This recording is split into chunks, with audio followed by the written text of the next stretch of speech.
good morning এয়া হৈছে আমাৰ কাজিৰঙা বাগৰি বনাঞ্চল আৰু চাওক মাক আৰু পোৱালি কৰে ধুনীয়াকৈ ঘাঁহ খাই আছে এইফালে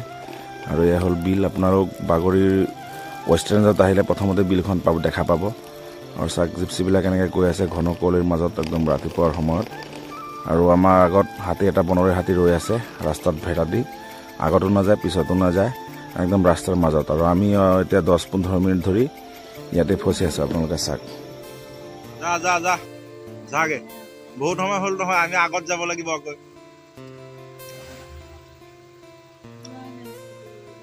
যা যা যা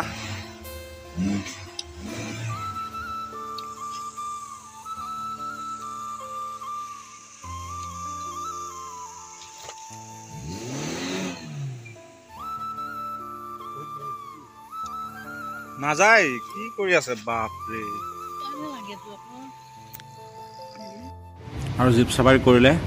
এনেকুৱা হাতীৰ প্ৰকাণ্ড জাক পাবই জিপচিৰ আগতেই এনেকৈ গৈ থাকে ৰাস্তা পাৰ হৈ থাকে কেতিয়াবা ধৰক খেদে এনেতো নেখেদে আমিতো প্ৰায় ধৰক মাজে সময়ে গৈয়ে থাকোঁ আৰু ইমান বহুত ডাঙৰ জাক আহে চাওক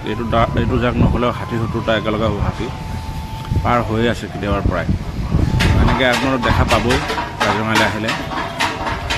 আমাৰ ৱেষ্টাৰ্ণ ডিজৰে হয় চাওক কিমান ধুনীয়া লাহেকৈ গৈ আছে হাতীবোৰ আৰু এতিয়া আৰু লাষ্ট ছিজন আৰু কেইদিন পিছত বানপানী হ'বই চাগে আৰু বৰষুণ হ'বই এতিয়া মাৰ্চ পালেহি আৰু আহি এপ্ৰিল মেলৈকে হ'ব আৰু জীপ চাফাৰী আৰু এলিফেণ্ট চাফাৰী বেছি দিন নাই 1 মাহ 20 দিন 22 দিনমান আছে আৰু এইকেইজন শেষ হ'ব আৰু হাতী চাফাৰী আৰু জীপ চাফাৰী চলিব 2-3 মাহমান